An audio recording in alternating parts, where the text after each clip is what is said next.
Hello everyone, and welcome back to the Tent of Abraham. I'm Tamir Kreisman from Israel, and this is Parashat Vayechi. He lives, because he does. Genesis 47:28 to 50:26. And that's the end of the book of Genesis. So again, this one is called He Lives. That's also the title of the parsha. So last week we see the sons of Jacob have settled in the land of Goshen, on the outskirts of Egypt. And when we see the text for the very first time, it seems that Israel is referred to as a people rather than just Jacob himself. So we could read from verse 27, and Israel dwelt in the land of Egypt, in the land of Goshen, and they acquired property in it, and they were prolific and multiplied greatly. Now in this parsha, this is the culmination of Sefer Bereshit, the book of Genesis, as it is the last parsha. And if we look very carefully, we can see God's plan for the world unfold right here. For those with deeper vision, they can actually see the very end from the beginning, but we're not quite on that level just yet. And so that's why God put his plans and purpose in motion through his chosen people, Abraham, Isaac, Jacob, and so on. It's much easier for us to connect with human beings and sort of understand the basics rather than reading that God created the luminaries and understand the dichotomy between the world and Israel and between Israel and God, just from that verse back in Genesis 1. Ultimately, what I hope you're going to see is the connection of all things and knowing exactly where you stand and what your purpose is. Because we're all very much connected with each other. But nobody really likes to admit that. Our life source all originates from the same place. And each of us were put on earth to fulfill a certain task, job, duty, calling, whatever. When one of us does not do what we are called to do, everybody else has to pick up the slack.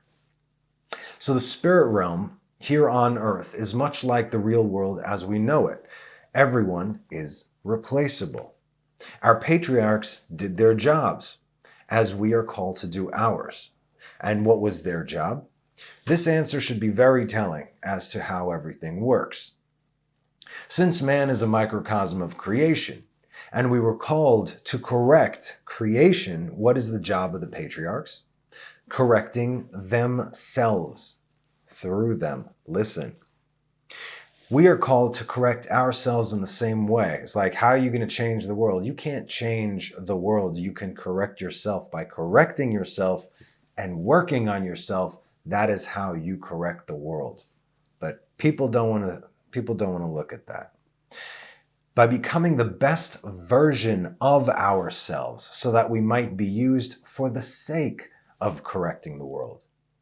But if we're so concerned with other people's flaws or what upsets or annoys us in regards to other people, especially, the stupid small stuff, every minute that we focus on that, we don't focus on our own correction. It's easy to point fingers. Now, if that happens, then congratulations, you are off track. My brother Levi, who you might know remember from the City of David video, he told me something almost a decade ago. Again, these are words of wisdom. So back then, I was the angriest person that I knew. I had a lot of incidences, one after the other, happen to me. I was not in the best place, and again, being very angry and blaming if it's everybody else's fault except my own. Everything and everyone would annoy me, and I was angry at something someone did wherever. It didn't matter. Always looking for the flaws in everyone and everything except in myself. He told me these 3 words. Close your circle. What does that mean? Make it smaller. Because if I close my circle to just around me, what that guy's doing across the street, or that person just posted something on their Facebook page, or some politician just said something stupid, it won't affect me. Less time on nonsense is more time on my own personal growth. So, thank you, brother. I've taken that to heart and put it into practice ever since then. I encourage you all to, pick up on that. Now, when we do this, we can really focus on our lives. We can hear the call and answer it. Because we focus on everything else, you can't hear God calling you. You have no idea what you're supposed to do. And now the Torah is giving us the perfected life of the three patriarchs. This is Jacob, not Israel, but Jacob. Now, anytime we read the word life in Torah, it's associated with super spiritual heights, right? The word life, chaim. So when we read the first verse in our parsha, and Jacob lived, or rather Jacob lives in the land of Egypt, Vayehi Yaakov, the question begs to be asked, why not Israel, right? Israel's the super spiritual one. So how can we associate life with Jacob and not Israel? The Spirit, as we know, had returned to Jacob. He paid dearly for all his shortcomings, as his life had been corrected and perfected by God. So what I'm about to show you is the correlation between chapter 47, verse 28, which is the first verse in our parsha, and chapter 49, verse 1, and what happened in between and all around. So again, they read like this. And Jacob lived in the land of Egypt for 17 years, and Jacob's days, the years of his life, were 147 years. And Jacob called for his sons and said, gather, and I will tell you what will happen to you at the end of days. So what do these two verses have to do with one another? Jacob. You see, we tend to forget or disregard Jacob and only focus on Israel. So let me correct that. Jews do not do this. Since Jacob is associated with suffering and troubles, this is our story and we're most certainly part of Jacob. It's the nations who wish to replace the Jews as the new Israel, if it were. Now, we recall the fatal flaw of calling yourself Israel without being Jacob, right? We discussed this back in Parashat Vayechi. And if you missed it, and you are of the nations, for the sake of your soul, please, I beg of you, take a listen. It'll save you from a great deception. So you'll get your answers to what we're discussing over here, but I want you to ride my wave over here. Who did God bless? Israel or Jacob? Who received the blessing of the eternal covenant? Israel or Jacob? Whose face is beneath the throne of the Almighty? Israel or Jacob? Who defeated the angel of death? Israel or Jacob? Who has just been elevated to the prophecy levels of the greatest of prophets to have ever lived? That's Moses. Who? If you answer Jacob to each and every one of these questions, then you are correct. As we have discussed many times, Jacob is a name, Israel is a title, it is a becoming. Israel is what needs to be earned, and you can only become Israel if you are Jacob. When the verse says that Jacob lived, this alludes to the fact that he saw the beginning of all of creation, all the way to the end of days and the coming of Messiah. That's what it means, Vayehi Yaakov. And why are the very next words in this verse, in the land of Egypt? As in, Jacob lived in the land of Egypt. As we know, Egypt is the land of spiritual constriction. Such is its name, Mitzrayim, which comes from the word matzor, siege, or the word metzar, strait, as in dire straits, not yashar, straight. Where can we find this in the Torah? Psalms 118, verse 5. From the straits I called God. God answered me with a vast expanse. Min hametzar karatiya anani v'merchav yah. Okay, we read this in Hallel every month. Now this is our story. This is our struggle. From the straits we called to God. Joseph was placed in the strait and God answered. Jacob wrestled with death and overcame it. Jacob had to struggle his whole life, as do the Jewish people. But it was only when he was in the most dire of straits, in the land of Egypt, that he lived, that Jacob lived, not Israel, Jacob, the man. Now, how could this be? Let's take a look and see what we see.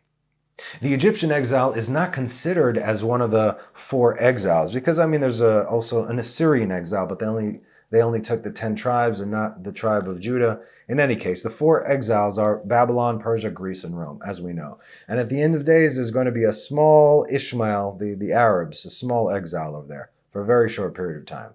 However, Egypt is considered to be the prototype exile. that contains all 4 exiles within it. Because this is the first great one. And many things happen there, happened all condensed and swiftly. Look at all the miracles, right? So the focus on what goes down in Egypt, even from Joseph's time, can be all hinted or alluded to throughout our history. So Jacob saw his descendants suffering in the future, suffering greatly by the hand of the Egyptians, which was going to happen in the near future, as well as every other trial and tribulation that would befall his children until the end of time. This broke his heart. But he got glimpses of this while he was still in the land of Canaan. He just couldn't exactly put it into place. Now, if you turn to Genesis 42, verses 1 and 2, you could see it reads, Jacob saw there was grain being sold in Egypt. So Jacob said to his sons, why do you appear satiated? And he said, behold, I have heard that there is grain being sold in Egypt. Go down there and buy us some from there so that we will live and not die. Jacob saw. Vayera Yaakov. What did he see? He saw beyond. Behold, I have heard, right? That's the second verse. Behold, I have heard. What? A little birdie told him? No. Now it says shever. It doesn't say grain. Vayera Yaakov ki yesh shever b'Mitzrayim, in Egypt. Shever literally means break. Lishbol, to break something. Even while prophecy had left him when he refused to be comforted for the loss of Joseph, God never leaves a tzaddik. It wasn't that he was left completely, you have to understand. It was only that he was blocked from seeing certain things in order for them to take place. And what does he say to his sons? Redu shama veshivru lanu misham venichye velo namut. Go down there. Go down there, descend, because that's where that is. Descend there and buy us some of there so that what? We will live and not die. In other words, sometimes you have to descend to a dark place in order to ascend so that you can live and not die. In other words, he understood that in order to live, not just in the physical, but live to and with the eternal, you will have to quite literally go down there. And there where? To the land of filth and spiritual restriction. And ironically, that's where he truly lived. Although irony has little to do with the Torah, it's more along the lines of poetic justice. Live by the sword, die by the sword, and that kind of thing. So when he lived, meaning during this time that he received this prophecy, he was on the level of Moshe Rabbeinu, of Moses, to which God said in Exodus 33:20, and he said, you will not be able to see my face, for no man shall see me and live. Vayomer lo tuchal lirot et panai ki lo yir'eni ha'adam v'chai. This is what our sages bring together over here. So this is a parallel between the two that shows how high Jacob was at this point in time. In fact, his life story is basically all right here in this verse.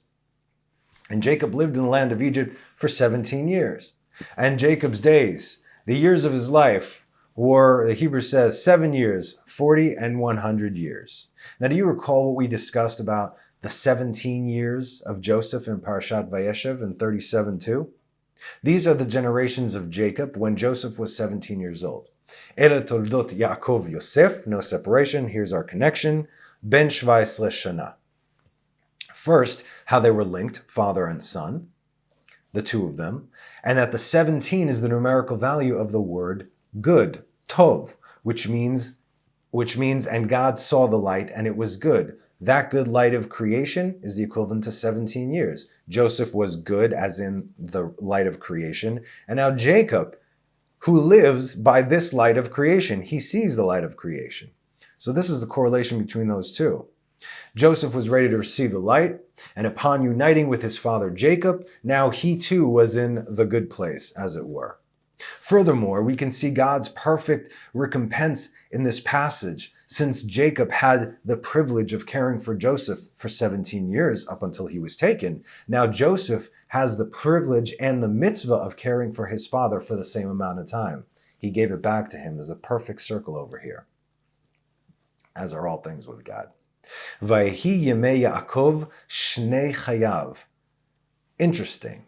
And the days of Jacob, the years of his life. But the word shnei, what does shnei mean? It doesn't mean years. It means two. Shnot means years. Shnot chayav. But shnei means two.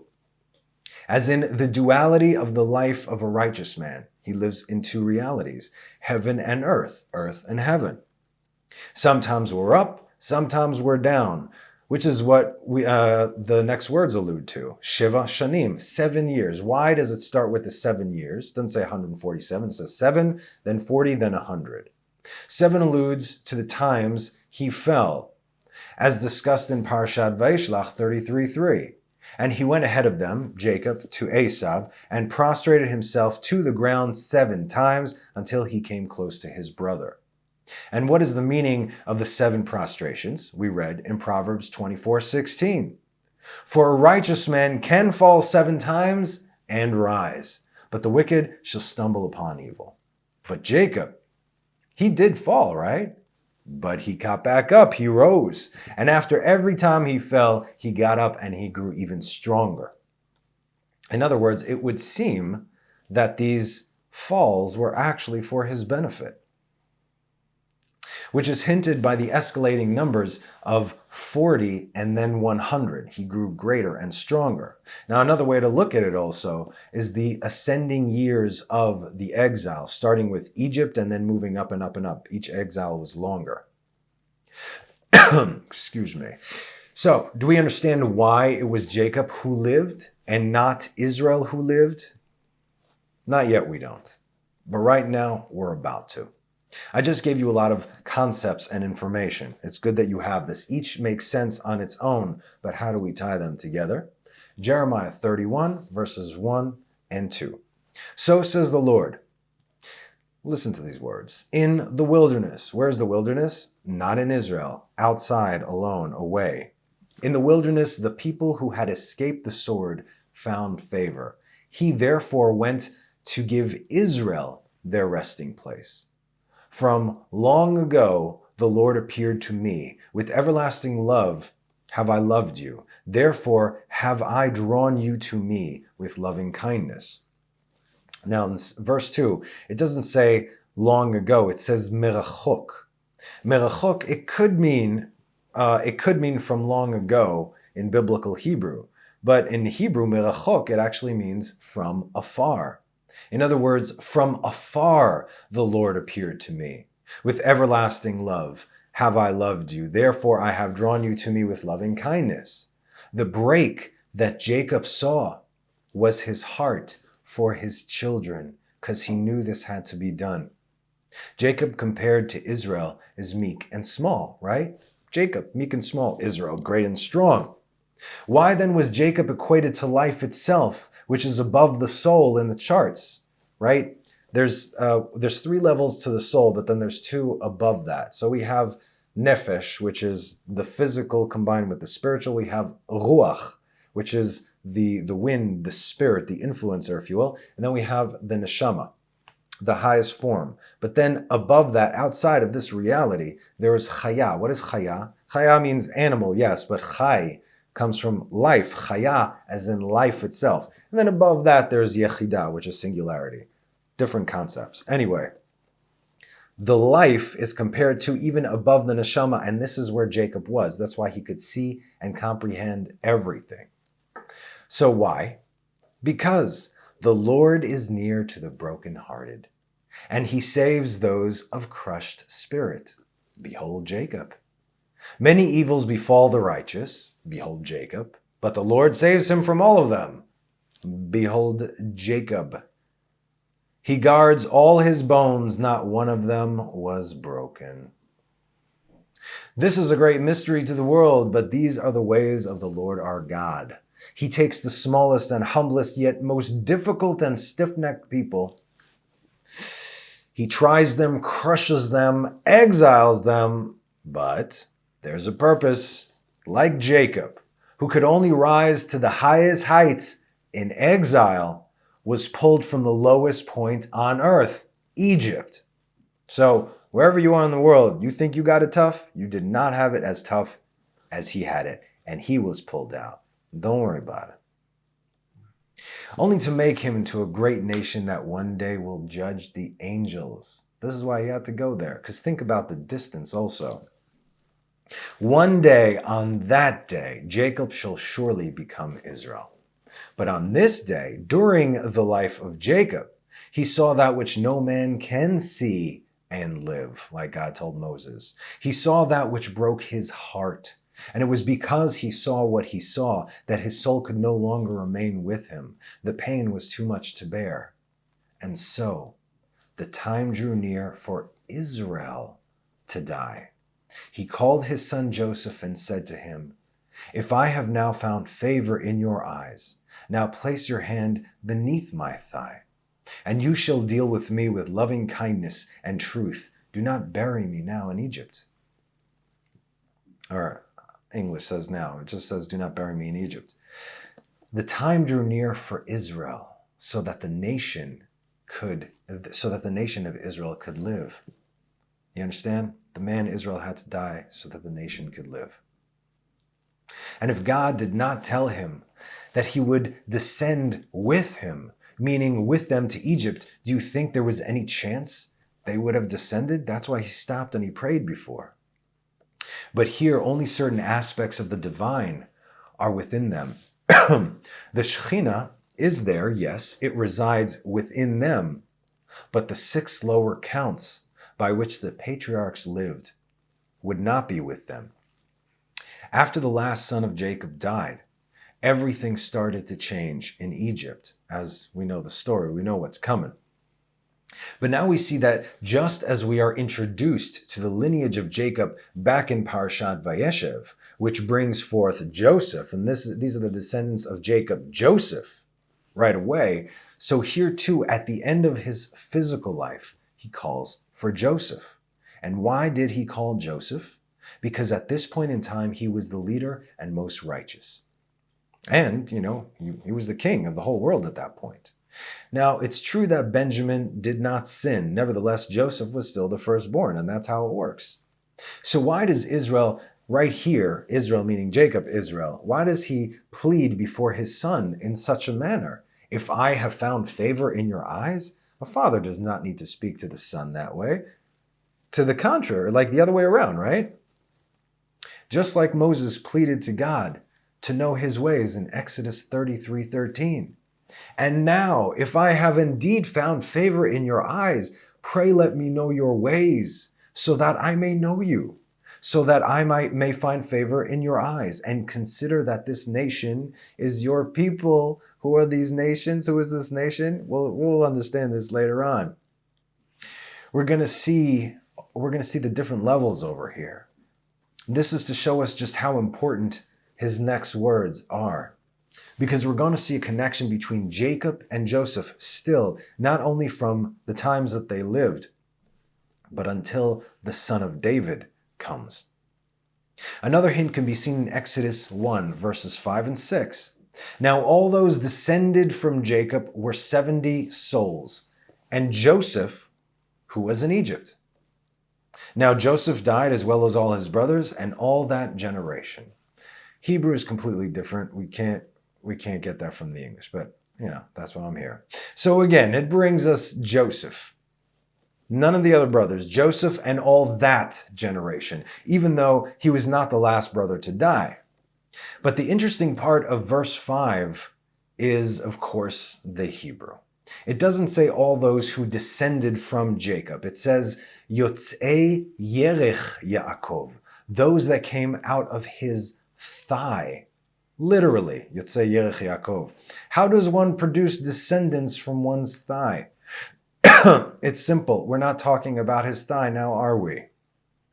Because this is the same thigh which the angel of death smacked. In Genesis 32:26, Vayera ki lo yachol lo, ויגע בכף ירחו, יוצא ירך יעקב. ויגע בכף ירחו, ותקע כף ירך יעקב, יוצא ירך יעקב, באבקו imo. When he saw that he could not prevail against him, he touched the socket of his hip, and the socket of Jacob's hip became dislocated, and as he wrestled with him. Hebrew. What are you going to do, right? Oh, you know what to do. Okay, so we can see countless places that Jacob and Joseph are connected. And probably the most telling is Amos chapter 5, the prophet. Seek good and not evil in order that, what? You live, in order that you live. And so the Lord God of hosts shall be with you, as you said. Hate evil and love good, and establish justice in the gate. Perhaps the Lord God of hosts will be gracious to the remnant of Joseph. What's the remnant of Joseph? Do you hear the words? All of the words? Who are the remnant of Joseph? Very interesting. According to Rabbi Shimon Bar Yochai, all the children of Israel are called Joseph. Now, this should make perfect sense to us, especially after last week's teaching. Again, the life of Joseph is like one continuous teaching. You can't take it individually. So this is what Jacob is pleading with Joseph to do right now. Seek good and not evil in order that you may live. Just as Joseph was able to discern between good and evil, that elevated his status even more by his father, who made him his successor. That's why he gave him the coat, because he could tell the difference between good and evil. So what does Jacob say to Joseph, which is a parallel of God and his children Israel? Now place your hand beneath my thigh, and you shall deal with me with loving kindness and truth. That's what he says. Why? So you may live. Now what does the hand allude to? This hand alludes to a sword of loving kindness and truth, as can be seen in Psalms 89:15. Tzedek u'mishpat mechon kisecha, chesed ve'emet yekadmu panecha. Righteousness and judgment are the basis of your throne. Kindness and truth come before your countenance. Truth is absolute, right? It's judgment. There's no wiggle room with what is true. But loving kindness is all chesed, grace, and mercy. This is what we get when we stand before the Master of the universe every Rosh Hashanah, the day of great judgment. Which is why we read the very next verse in Psalms right after the shofar is blown. The Baal Tokei blows the shofar, and then he says, Ashrei ha'am yodei Torah, Adonai be'or panecha ya'alechon. So beautiful. Fortunate is the people that know the blasting of the shofar. O Lord, may they walk in the light of your countenance. Oh, it's beautiful. This is the good scenario to which we are called to live by, to which Jacob would charge his sons to live by. But we all know how the story goes, now don't we? And after that generation had passed, the children of Israel began to get swallowed up by the darkness that was Egypt, to which it is written in Lamentations, the anger of the Lord divided them. Now the Zohar states that if Jacob's children, his descendants, meaning his children's children, not his actual sons, they did tshuva, they were good. But their children and their children's children, they were good until they accepted if they were to accept upon them what Jacob charged them before he passed. And if that was the case, then not a single one of them would have died in Egypt. But again, this is also the secret of the mighty hand. We're talking about the hand. Why does it say, place your hand under my thigh? Isaiah 62. The Lord swore by his right hand, and by the arm of his strength, I will no longer give your grain to your enemies, and foreigners shall no longer drink your wine for which you have toiled. This is what happened in Egypt. They were slaves. They were working for free and getting beaten for it. But its gatherers shall eat it, and they shall praise the Lord, and its gatherers shall drink it in my holy courts. Excuse me. Wow. Pass through the portals, clear the way of the people, pave the highway, clear it of stones, lift up a banner over the peoples. Behold, the Lord announced to the ends of the earth. Say to the daughter of Zion, behold, your salvation has come. Behold, his reward is with him, and his wage is before him. Come on. Come on. What are we waiting for? What are we waiting for? Come on. So this was relevant to Egypt and every struggle and exile along that way until the end of days. I will lie with my forefathers, and you shall carry me out of Egypt, and you shall bury me in their grave. And he said, I will do as you say. And he said, swear to me. So he swore to him. And Israel prostrated himself at the head of the bed. Vayomer hishava li vayshava. Vayshava lo. Vayshtachu Israel al rosh hamita. Just like Joseph swore to Jacob that he, Joseph, Israel, shall carry Jacob out of Egypt and deliver him to the land of his fathers, so too shall God carry Jacob, Israel, out of the land of Egypt and deliver them to the promised land. Do you see what is happening here right now? Good. Now, I know this dynamic can get confusing. Jacob, Israel, Joseph, Israel. Who's the father and who's the son? Turns out they're one and the same. Okay, now my Christian and Messianic friends, don't get too excited now, and my Jewish peeps, don't get mad, okay? I'm going to quote the Zohar, and this is in regard this is going to fix up some of the confusion, okay? And I quote, everyone just chill and listen. Come and behold, better is the spirit of the Father than the spirit of the Son. For the spirit of the Father is that of the Son, spirit drawn from spirit. But if another air, as in the kind that we breathe, air, contributes to the spirit of the Son, he is not born whole, but rendered defective by that air. There's a lot over here that I'm not going to explain right now, but if you guys have questions about that, email me. So, what does this mean on this level? For the spirit of the Father is that of the Son. Have you not been paying attention? Or are you choosing to hear what you want to hear, or what you maybe were trained to hear? That which you have heard your whole life. Maybe this is where you're coming from. You got to undo that if you want the truth. God and Abraham are one, as God put his name in him. Did he not? He did.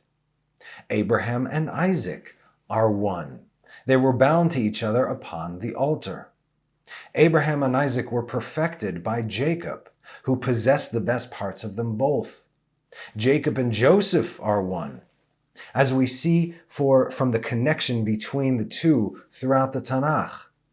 Their connection is the glory of Jacob that is passed directly to Joseph, to which all the world will benefit from.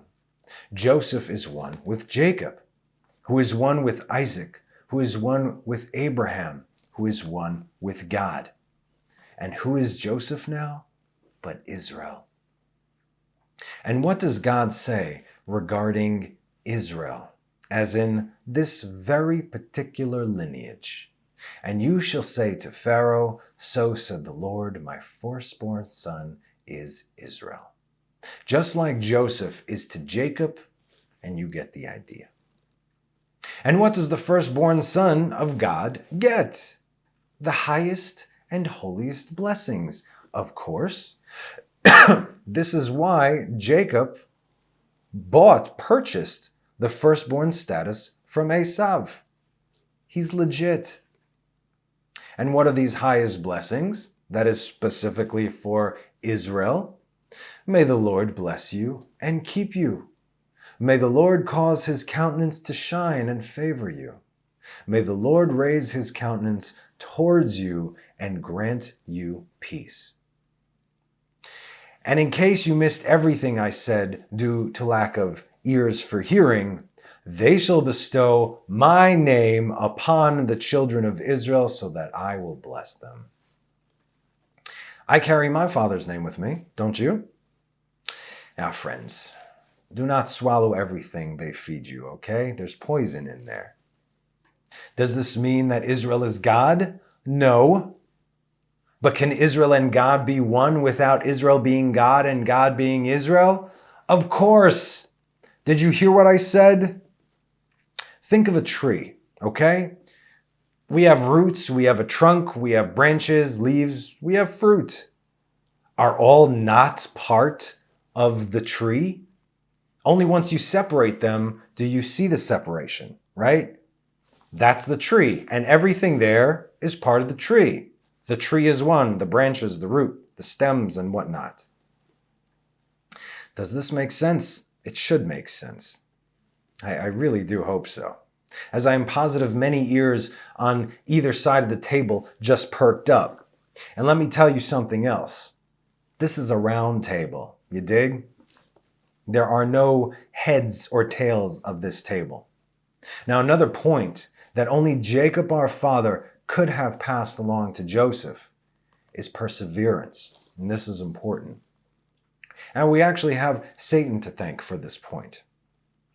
When he blessed Jacob, that his name would no longer be Jacob as long as Jacob was in the borders of the land of Israel, he might have been all right. But Jacob can never become Israel in the land of Israel, but rather only in exile. In the land of darkness can he be called out. If Israel is exiled, when Israel were exiled, they cannot be Israel.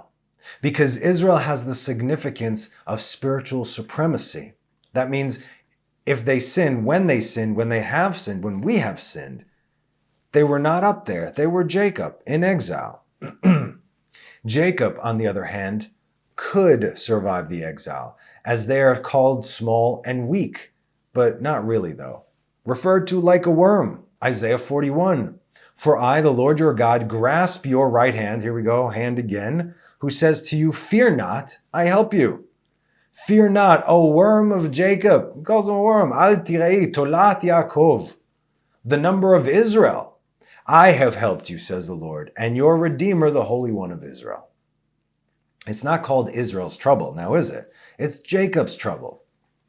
And it's specifically through these troubles, these exiles designed by God, that forms us into Israel, who we are going to become, and only together.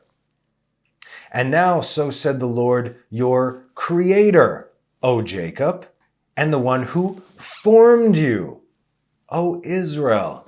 Do not fear, for I have redeemed you, and I called you by your name. You, Israel, are mine, his. When you pass through water, I am with you, and in rivers, they shall not overflow you. When you go amidst fire, you shall not be burned, neither shall a flame burn amongst you. Did God not save Abraham from the fire and Israel from the water? He did. For I am the Lord your God, the Holy One of Israel, your Savior. I have given Egypt as your ransom. Thank you. Cush and Seba in your stead.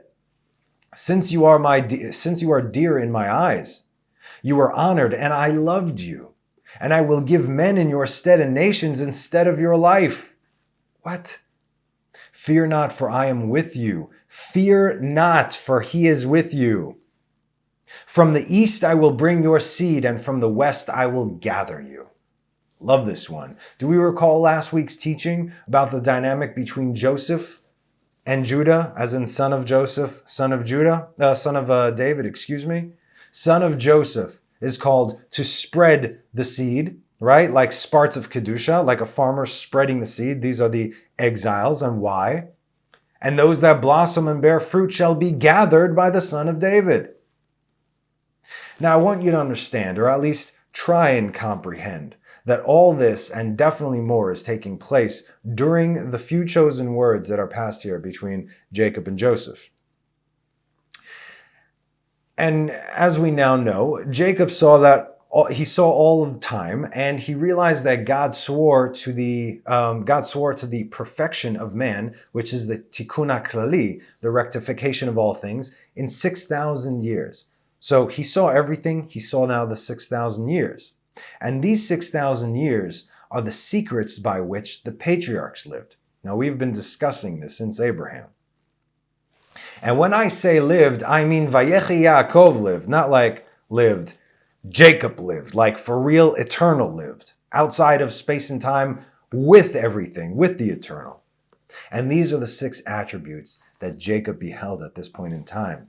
Each applies to a specific figure, and they are Chesed, Avraham, grace, mercy, loving kindness, Gevurah, Yitzchak, judgment, Tiferet, Yaakov, splendor, Yesod, foundation, Yosef, Hod, Aharon, glory, he was the high priest, and Netzach, which is Moshe, eternal. Because Moses was the equivalent of all of Israel combined, and, by the way, of the Torah. Not by coincidence is the numerical value of Moshe Rabbeinu 613. It's pretty cool, huh? Nevertheless, these 6 points are the very secret of what makes up Israel. As in, this is Israel. And when Jacob, now and in the end, called Israel, he saw this. That's when it says, and Israel prostrated himself on the head of the bed. Our sages say that this alludes to the coming of Messiah at the end of this time, meaning these 6 Sefirot and 6,000 years have been completed, while the Shekhinah dwells among them. Now, chapter 48:1. Now it came to pass after these incidents, that someone spoke to Joseph, behold, your father is ill. So he took his 2 sons with him, Manasseh and Ephraim. As we can understand from the English, well, because this might be all, I don't know, you can't really understand. Again, the English. Vayehi achrei hadvarim ha'ele vayomer leYosef. Let's read the Hebrew, right? So the first word is Vayehi. What is Vayehi? And it came to pass, okay? This is the translation. But why is this significant? Why is this so telling of what is about to take place? Because this is end times right here. Vayehi is made up of the same 4 letters of Yud He Vav He, of the Tetragrammaton, the name of God. I'm just going to quote Rabbi Chizkiah here from the Mishnah because I can't say it better myself. He said this, the verse does not teach us what Joseph did, but brings before us the events at the end of the exile, the end of times, these end of the 6,000 years. This verse says that Messiah, which is the secret of Joseph, will come and say to him, your Father in heaven makes haste to welcome you, who looks to the end of Mashiach. May it please Elohim in heaven to receive his children, who increased and multiplied in exile, and their sins be forgotten because of the exile, which is the secret of the name Menashe, which is derived from the word Neshiyah, which means forgetfulness. For the Holy One, blessed be he, truly forgot their sins. That's what that means, not forgetting them, but forgetting their sins. So you see, friends, you might not have even asked the question regarding this verse, but this answers it as to why Joseph also brought Ephraim and Manasseh, right? Joseph was called. Why did he bring his sons with him? Now, Rabbi Abba came and gives yet another secret pertaining to this verse, and he said this. The secret of this matter is very important. So he brings the verse from chapter 30 in regard to the naming of Joseph. And this is Rachel. So she named him Joseph, saying, may the Lord grant me yet another son. ותקרא את שמו יוסף לאמור, יוסף אדוני לי בן אחר, another son. But I'm going to read it together with the one before it for context for you guys, because it'll help with the understanding. And she conceived and bore a son, and she said, God has taken away my reproach and given me another son. You understand? God set in motion a backup plan for things to come. Check it. As we explained, the holy name written in Joseph. Joseph has a Yud and a Vav in his name, right? It's 2 out of the 4 letters of the Yud He Vav He. So he's got 2. He's got the Yud and the Vav. And then, do you recall when I said that when the angel Gabriel gave him the letter He, it was added by God, obviously. So Gabriel, God, gave him now He. So we discussed this a few weeks ago. It changed his name to Yehoseph, which literally translates to, and God will give the increase. So now we have 3 out of the 4 letters of the name of God within Yosef, which is Yud, He, and Vav, who will say to him, "Here, your father, the master of the world, wishes to do good for his children so they may come out of exile. But if you do not favor your truth because you find they may not merit it, here is the 4-lettered name of Yud He Vav He to set you right, and then with favor, and then fate will favor it through the Shekhinah to return to her place. For the fathers are the supernal chariot for the holy name on high," meaning that the reason God is even here is because he was riding, on top of the patriarchs, Abraham, Isaac, and Jacob. Remember, this is what they were doing to the world. They were preparing the world through perfecting themselves. As it is written in 17:22, "And Elohim went up from Abraham," which means he was there. "And you will show truth to Jacob and grace to Abraham," in Micah 7:20, meaning God was shining on them, or reflecting back from them. You understand? They carry the attributes of God. And so when we can learn from this, that just like Jacob was the completion of Abraham and Isaac, so too were Ephraim and Menashe the completion of Joseph. This is why they became tribes instead of Joseph, because that was the completion. That gets better. Thereby, we are shown that the unison of the Yud He Vav He, once we have that, that's when Mashiach will come, it says. "And someone told Jacob and said, 'Behold, your son Joseph is coming to you.' And Israel summoned his strength and sat up upon the bed. Vayugad leYaakov, vayomer hine bincha Yosef ba'alecha, vayitchazek Yisrael, vayeshev al hamita." Who's the someone that told Jacob? This would be an angel, and more specifically, this is the angel Michael, the great archangel. Rabbi Yossi said, he was about to pronounce good words about the children of Israel at the time they would return to the Holy One, blessed be He, with all their troubles when Messiah's end was to come. Remember, he told them, "Come, I'll tell you concerning the end of days." We don't see no end of days, or do we? It's a partial prophecy. You really have to dig deep to understand. We don't have time. So remember, Jacob saw everything, especially the time of the end. But then it was taken away from him. In other words, he was not allowed to tell to them. And he would say to the attribute of Jacob, Tiferet, glory, "Your children are coming to you, and the good ones, the children of Israel, will be redeemed. Happy is the portion of Israel who are named the children of the Holy One, blessed be He, that are like angels." Let's set another record straight now, shall we? Job 38:7. "When the morning stars sing together and all the children of God shout," or the sons of God. "Beran yachad kochavei boker vayariu kol bnei Elohim." Okay, all the sons of God. The angels referred to in the book of Job as the sons of God, the children of God. But wait, are Israel also not called the children of God? Oh yes, we are. Deuteronomy 14:1. "You are children of the Lord your God." End of story. I don't know what else to say here. Banim atem ladonai Elohechem. Thank you very much. Pleased to meet you, Tamir Kreisman, son of God. And even more so, did God not call Jacob El, Yashar El? That was Jacob. Jacob's the Yashar El. "And someone told Jacob, 'Behold, your son Joseph is coming to you.'" Now, I know this is some heavy stuff that we're discussing here. Anything end times is heavy, but stay with me. Vayitchazek Israel, vayeshev al hamita. You see how the verse starts?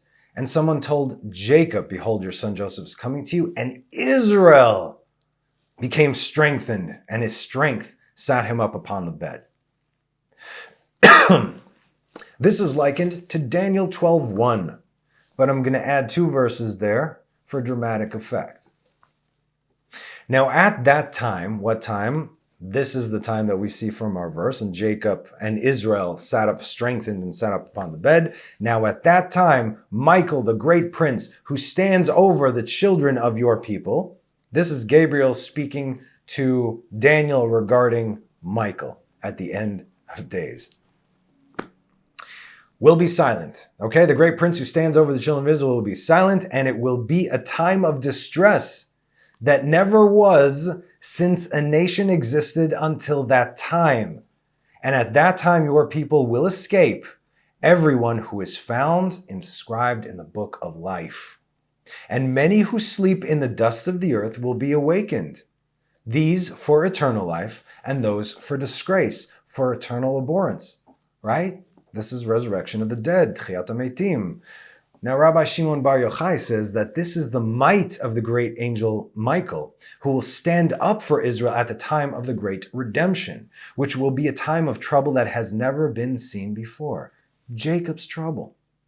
Now, remember earlier, Jacob bowed his head at the head of the bed, but now Israel is upright.